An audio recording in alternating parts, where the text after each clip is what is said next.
Shalom mayam ji mekana taram no seri mayam da mutang asisu anoba yam interesting oiba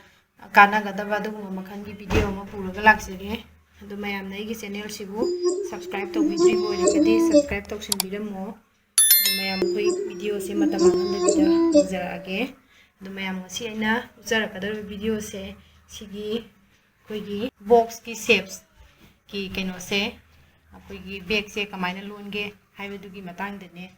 ꯁꯤ ꯌꯦꯡꯕꯗ ꯑꯩꯈꯣꯏꯒꯤ ꯄꯤꯛꯇꯛ ꯇꯧꯔꯒ ꯌꯥꯝ ꯐꯖꯩ ꯑꯗꯨꯒ ꯑꯩꯈꯣꯏꯅ ꯆꯦꯟꯁꯦ ꯄꯥꯟꯗꯕꯅꯤꯅ ꯃꯌꯥꯝ ꯑꯩꯈꯣꯏꯅ ꯁꯤꯒꯤ ꯄꯥꯎꯁꯤꯗ ꯑꯩꯈꯣꯏꯅ ꯑꯗꯨꯝ ꯍꯥꯞꯅꯤꯡꯕ ꯀꯣꯁꯃꯦꯇꯤꯛꯀꯤ ꯑꯥꯏꯇꯦꯝ ꯑꯣꯏꯔꯣ ꯑꯗꯒꯤꯗꯤ ꯑꯩꯈꯣꯏꯒꯤ ꯃꯣꯕꯥꯏꯜ ꯑꯣꯏꯔꯣ ꯋꯥꯂꯦꯠ ꯑꯣꯏꯔꯣ ꯑꯗꯨꯝ ꯍꯥꯞꯄ ꯑꯗꯨꯒ ꯁꯤꯒꯤ ꯄꯥꯎꯁꯦ ꯁꯨꯃꯥꯏꯅ ꯇꯧꯔꯒ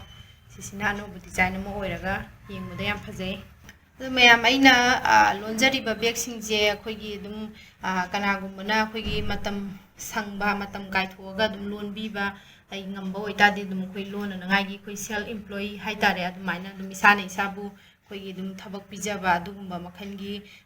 ꯑꯗꯨꯒꯨꯝꯕꯗ ꯃꯌꯥꯝꯗ ꯍꯥꯏꯗꯤ ꯑꯩꯈꯣꯏꯒꯤ ꯈꯤꯇꯪ ꯑꯣꯏꯔꯁꯨ ꯃꯇꯦꯡ ꯑꯣꯏꯒꯗ꯭ꯔꯥ ꯍꯥꯏꯅ ꯅꯝꯖꯕ ꯑꯗꯨꯒꯨꯝꯕ ꯃꯈꯜꯒꯤ ꯚꯤꯗꯤꯑꯣꯁꯤꯡꯅꯦ ꯑꯗꯨ ꯃꯌꯥꯝꯅ ꯑꯩꯒꯤ ꯆꯦꯅꯦꯜꯁꯤꯕꯨ ꯁꯞꯄꯣꯔꯠ ꯇꯧꯕ ꯑꯣꯏꯅ ꯑꯩꯒꯤ ꯆꯦꯅꯦꯜꯁꯤꯕꯨ ꯁꯕꯁꯀ꯭ꯔꯥꯏꯕ ꯇꯧꯁꯤꯟꯕꯤꯔꯝꯃꯣ ꯑꯗꯨ ꯃꯌꯥꯝ ꯑꯩꯈꯣꯏ ꯚꯤꯗꯤꯑꯣꯁꯦ ꯍꯧꯖꯔꯛꯑꯒꯦ ꯃꯌꯥꯝ ꯑꯩꯈꯣꯏꯅ ꯑꯍꯥꯟꯕꯗ 6.5 की हुक अमा लौरनी अदुगा मल्टी कलर की टी शर्ट यान अदुगा सीजर अदगिदि अखोइना मार्क पिन खरा लौजरे अदुगी मतुंगदा अखोइना लौदोइसे मखोंग 17 चेन्स लौदोइने मे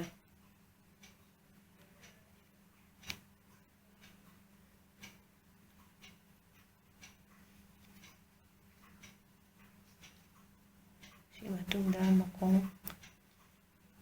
13 सेमदोइने मे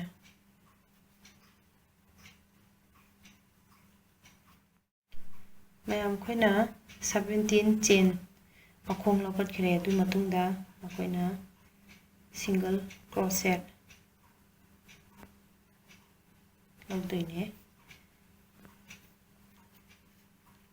सुमाना सिंगल क्रोशेट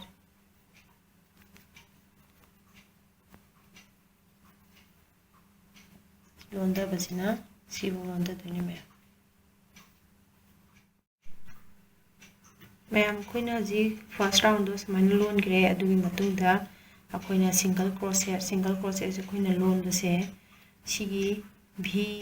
शेप लैरिसे सिगी मनिंग लोन थंगबसिदगी लोनबा अखोइना लोन बकांदा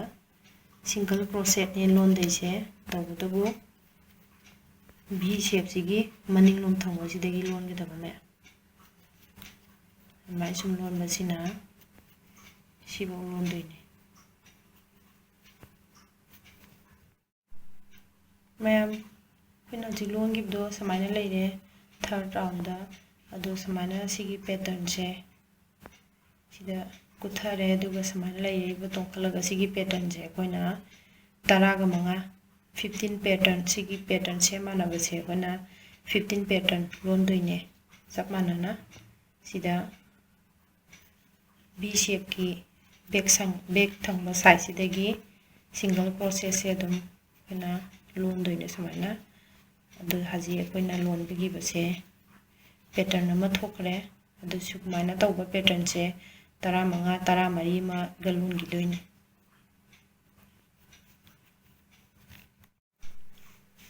मैम खोइना जी लोन गिबदो अखोइ पैटर्न से 15 सूरे 15 पैटर्न 1 2 3 4 5 6 7 8 9 10 11 12 13 14 15 सूरे अदुगी मतुंगदा खोइना सि कया पाए हाइबसे येंगसे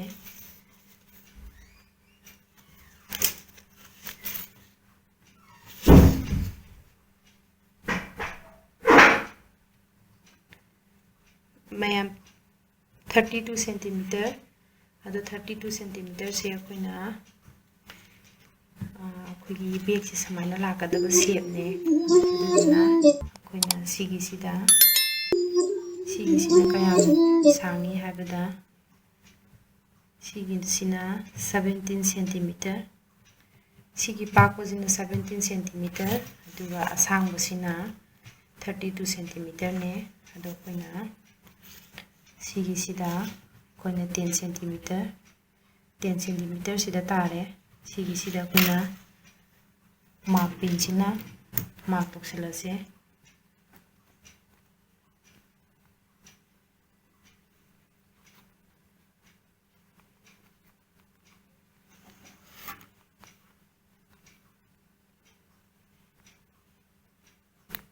ꯁꯤꯗ ꯇꯧꯁꯤꯜꯂꯦ ꯃꯌꯥꯝ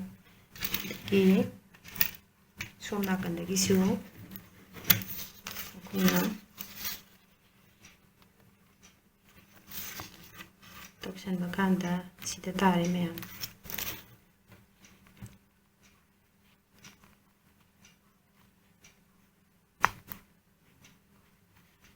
ꯁꯨꯃꯥꯏꯅ ꯃꯥꯔꯛ ꯇꯧꯁꯤꯜꯂꯦ ꯑꯗꯨꯒ ꯁꯤꯒꯤ ꯂꯦꯝꯍꯧꯔꯤꯕꯁꯤꯅ ꯕꯦꯁ ꯑꯣꯏꯗꯣꯏꯅꯦ ꯑꯗ ꯕꯦꯁꯁꯦ ꯀꯌꯥꯝ ꯆꯥꯎꯗꯣꯏꯅꯣ ꯍꯥꯏꯕꯗ ꯄꯥꯛꯄꯁꯦ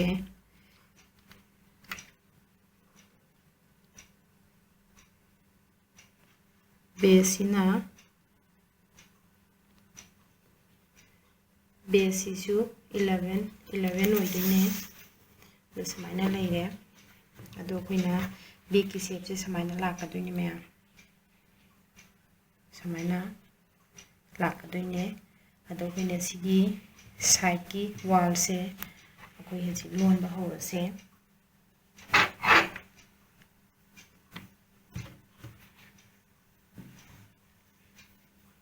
ꯑꯗꯣ ꯁꯥꯏꯠꯀꯤ ꯋꯥꯜꯁꯦ ꯂꯣꯟꯅꯉꯥꯏꯒꯤ ꯑꯩꯈꯣꯏꯅ ꯃꯈꯣꯡꯁꯦ ꯑꯩꯈꯣꯏꯅ ꯂꯣꯟꯗꯧꯔꯤꯕ ꯃꯈꯣꯡꯁꯦ ꯃꯈꯣꯡ 12 ꯑꯣꯏꯗꯣꯏꯅꯦ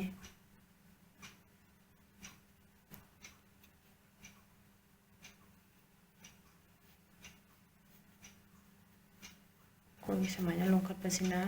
12 ꯐꯥꯎ ꯂꯣꯟꯗꯣꯏꯅꯦ ꯃꯌꯥꯝ ꯑꯩꯈꯣꯏꯅ ꯍꯧꯖꯤꯛ ꯂꯣꯟꯈꯤꯕꯗꯣ ꯁꯨꯃꯥꯏꯅ ꯂꯩꯔꯦ ꯃꯈꯣꯡꯁꯦ ꯑꯗꯨꯒꯤ ꯃꯇꯨꯡꯗ ꯉꯁꯥꯏꯒ ꯆꯞ ꯃꯥꯟꯅꯕ ꯃꯑꯣꯡꯗ ꯑꯩꯈꯣꯏꯅ ꯁꯤꯡꯒꯜ ꯀ꯭ꯔꯣꯁꯦꯠꯅꯦ ꯑꯩꯈꯣꯏꯅ ꯂꯣꯟꯗꯧꯔꯤꯁꯦ ꯁꯨꯃꯥꯏꯅ ꯁꯨꯝ ꯂꯣꯟꯕꯤꯔꯛꯄꯁꯤꯅ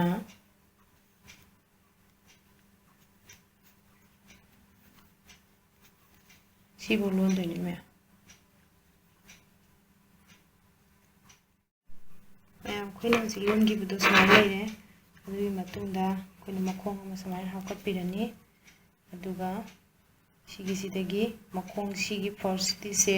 ꯁ꯭ꯀꯤꯞ ꯇꯧꯔꯒ ꯑꯩꯈꯣꯏꯅ ꯍꯥꯟꯅ ꯑꯗꯨꯝ ꯂꯣꯟꯕꯗꯣ ꯑꯗꯨꯃꯥꯏꯅ ꯁꯦꯀꯦꯟ ꯁ꯭ꯇꯤꯆꯇꯒꯤ ꯕꯤ ꯁꯦꯞ ꯑꯣꯏꯕ ꯁꯤꯒꯤ ꯕꯤ ꯁꯦꯞꯁꯤꯒꯤ ꯕꯦꯛ ꯁꯥꯏꯗꯁꯤꯗꯒꯤ ꯑꯗꯨꯝ ꯁꯨꯃꯥꯏꯅ ꯂꯣꯟꯗꯕ ꯍꯧꯔꯛꯑꯅꯤ ꯁꯤꯡꯒꯜ ꯀ꯭ꯔꯣꯁꯦꯠꯁꯦ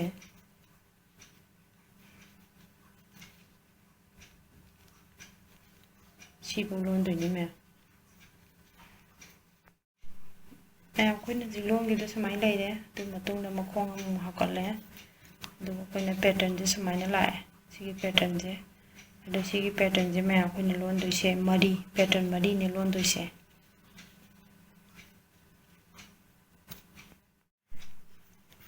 ꯑꯩꯈꯣꯏꯅ ꯍꯧꯖꯤꯛ ꯁꯥꯏꯠ ꯋꯥꯜ ꯂꯣꯟꯈꯤꯕꯗꯣ ꯁꯨꯃꯥꯏꯅ ꯂꯩꯔꯦ ꯑꯗꯨꯒ ꯄꯦꯇꯔꯟꯁꯦ ꯑꯩꯈꯣꯏꯅ 4 ꯂꯣꯟꯒꯅꯤ ꯍꯥꯏꯈꯤꯕꯗꯣ ꯁꯤꯗ 4 ꯂꯩꯖꯔꯦ 1 2 3 4 ꯑꯗꯣ ꯑꯩꯈꯣꯏ ꯍꯧꯖꯤꯛ ꯀꯌꯥꯝ ꯁꯥꯡꯕꯒꯦ ꯀꯌꯥꯝ ꯄꯥꯏꯗꯣ ꯌꯦꯡꯉꯁꯦ ꯁꯤꯒꯤꯁꯤꯅ ꯃꯌꯥꯝ 12 ꯁꯦꯟꯇꯤꯃꯤꯇꯔ ꯁꯥꯡꯉꯦ ꯑꯗꯨꯒ ꯃꯥꯒꯤ ꯄꯥꯛꯄꯒꯤ ꯆꯥꯡꯁꯤꯅ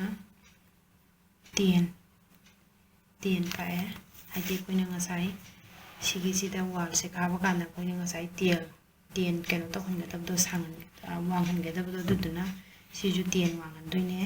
ꯑꯗꯨꯒ ꯁꯣꯝ ꯅꯥꯀꯟꯒꯤꯁꯦ ꯑꯩꯅ ꯃꯌꯥꯝꯒꯤ ꯁꯦꯞ ꯇꯧꯅꯉꯥꯏ ꯇꯥꯏꯝ ꯈꯤꯇꯪ ꯑꯣꯏꯔꯁꯨꯅ ꯑꯩꯅ ꯑꯣꯜꯔꯦꯗꯤ ꯁꯤꯗ ꯂꯣꯜꯂꯒ ꯂꯩꯖꯔꯦ ꯑꯗꯣ ꯑꯩꯈꯣই ꯍꯧꯖꯤꯛ ꯑꯩꯅ ꯉꯁꯥꯏ ꯁꯤꯗ ꯃꯥꯔꯛ ꯇꯧꯈꯤꯕ ꯁꯤꯗ ꯑꯩꯈꯣꯏꯅ ꯑꯦꯇꯦꯆ ꯇꯧꯁꯜꯂꯁꯦ ꯁꯨꯃꯥꯏꯅ ꯁꯣꯝꯗꯁꯨ ꯁꯤꯗ ꯑꯦꯇꯦꯆ ꯇꯧꯁꯟꯗꯣꯏꯅꯦ ꯑꯩꯈꯣꯏꯅ ꯁꯤꯒꯤ ꯃꯆꯤꯟ ꯑꯅꯤꯁꯦ ꯁꯨꯃꯥꯏꯅ ꯂꯧꯁꯜꯂꯦ ꯑꯗꯨꯒ ꯂꯪꯁꯦ ꯁꯨꯃꯥꯏꯅ ꯂꯧꯔꯦ ꯑꯗꯨꯒ ꯁꯨꯃꯥꯏꯅ ꯇꯧꯔꯦ चप मानना सोमदसु अखोइना सिगी सिलंगसि समायना पुकसे थिनजलगा सोम नाकंदसु थिनजले दुगा मचिनजि समायना सुम तौरगा लोनसिना माने सुम लोलकदोइने सुम लोलकसिना 시 삼나버시 올라오네 수많은 눈발이나 मैं अखोइना ngasai फोटखिबदो बेगकी वाल समाय लेरे बॉक्स की शेप नि मैं समायना लेरे मनुंगसु याम चावि समायना अदुगी मतुंगदा अखोइना बेगकी हैंडल हापकदुइने अदो मयाम गेना कितंग टाइम से सेव तौनबा हाइदुना मखोंग लोखटपा से समायना मखोंग कुल लोखटलगा लेरे मयाम समायना अगी बेगकी हैंडल ओइना नंगाय अदो मयाम आइना सिगी मखोंग से आइना मतुम खरा दुम सेव ओइनबा हाइदुना समायना दुम लोखटजरबने अदो मयाम आइगी अतोपा वीडियो आइगी चैनल दा संबिरगा आइगी अतोपा वीडियो दा आइना मखोंग लोखटखिबगी मखोंग चेन सेमगिबगी दो दुम चंगगा यंगबियो समायना लेरे अदुगी मतुंगदा सिगी मखोंजे स्वाइदा कक्थलसे समायना मखोंजे कक्थलसे स्वाइवाइदा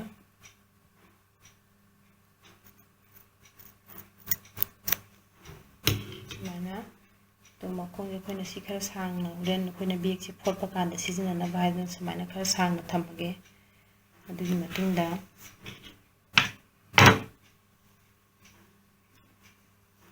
अखोइना लंगसे मीटर अमा मुकी चांगसे अखोइना लंगसे समायना मीटर अमा मुकी चांगसे अनि थोंना समायना लौरबा अदो हंतमक्ते अखोइना सेंगदौरिसे बेग से अखोइना लोलरोय सिबु लोलबा मतुंगदा अखोइगी मैक्रोन बैग की टाइप दा अखोइना समायना लेरे समायना लेबसे अखोइना लोनबसे अखोइना बेनी लोनबगी टाइप दा मखोंग समायना लेरिबो मखोंग सिदा अखोइना समायना लेरे अदुगा सिगी मखोंग सिना लंगसिना समायना येसल्लबा मतुंगदा अखोइना सोम नाकंदा थिंदोकपिरकपा समायना अखोइगी समदा बेनी लोनबगी टाइप नि मैं समायना लेरे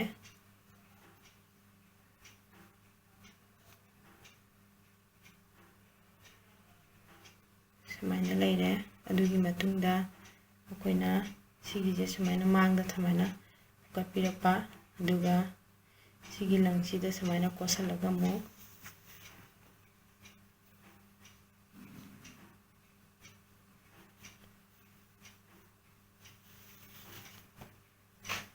समायना लोनबा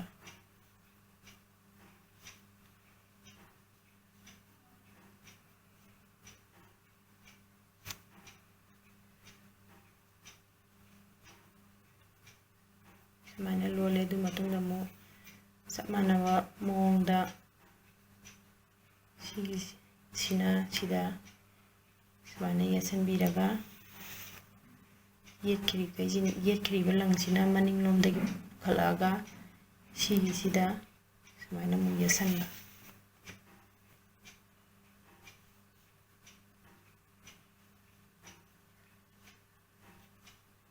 मैमनसु उबिरमबनी समायना मयेक थोक्लकपसे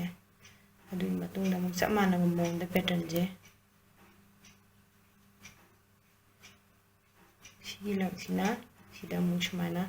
येसलगा हजिकी येत्खिबा लंगसे मनिंगलोमदगी समायना खलागा सिदा हुक्चनबिबा समायना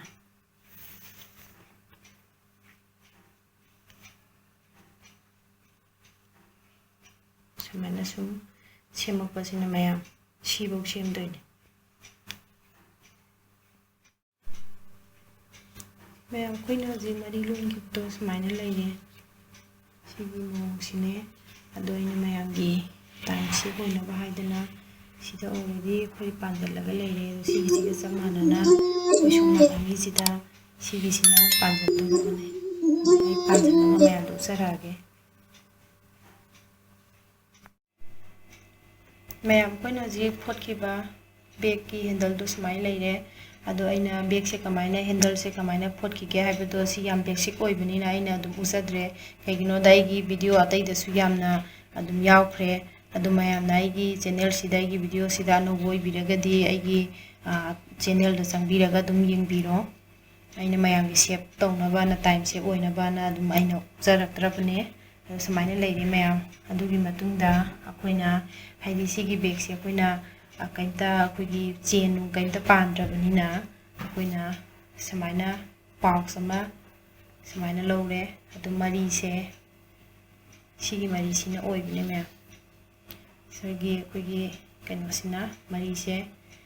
ꯁꯨꯃꯥꯏꯅ ꯀꯣꯇꯟꯒꯤꯁꯤꯅ ꯑꯗꯨꯝ ꯑꯣꯏ ꯑꯗꯨꯝ ꯃꯌꯥꯝꯅ ꯑꯗꯨꯝ ꯃꯌꯥꯝꯒꯤ ꯑꯗꯨꯝ ꯑꯩꯈꯣꯏꯒꯤ ꯀꯟꯚꯤꯅꯤꯌꯦꯟꯒꯤ ꯍꯤꯡꯁꯥꯞꯇ ꯑꯗꯨꯝ ꯍꯥꯞꯄ ꯀꯩꯁꯨ ꯀꯥꯏꯗꯦ ꯑꯗꯨ ꯁꯨꯃꯥꯏꯅ ꯄꯥꯎꯁꯦ ꯁꯨꯃꯥꯏꯅ ꯇꯨꯖꯔꯦ ꯁꯨꯃꯥꯏꯅ ꯂꯩꯔꯦ ꯑꯗꯣ ꯑꯩꯈꯣꯏꯅ ꯍꯥꯞꯄ ꯀꯥꯟꯗ ꯁꯨꯃꯥꯏꯅ ꯍꯥꯞꯄꯒ ꯑꯩꯈꯣꯏꯒꯤ ꯁꯤꯗ ꯑꯗꯨꯝ ꯑꯩꯈꯣꯏꯅ ꯑꯗꯨꯝ ꯄꯔꯁ ꯑꯣꯏꯔꯣ ꯃꯣꯕꯥꯏꯜ ꯑꯣꯏꯔꯣ ꯑꯦꯅꯤ ꯑꯩꯈꯣꯏꯒꯤ ꯁ꯭ꯇꯐ ꯑꯗꯨꯝ ꯍꯥꯞꯄꯒ ꯁꯤꯁꯦ ꯑꯩꯈꯣꯏꯅ ꯆꯤꯡꯁꯤꯟꯕꯤꯔꯒ ꯁꯨꯃꯥꯏꯅ ꯆꯤꯡꯁꯤꯟꯕꯤꯔꯒ ꯑꯗꯨꯝ ꯑꯩꯈꯣꯏꯅ ꯑꯗꯨꯝ ꯀꯤꯁꯟꯕꯤꯕ ꯍꯥꯏꯗꯤ ꯈꯣꯡ ꯃꯔꯤ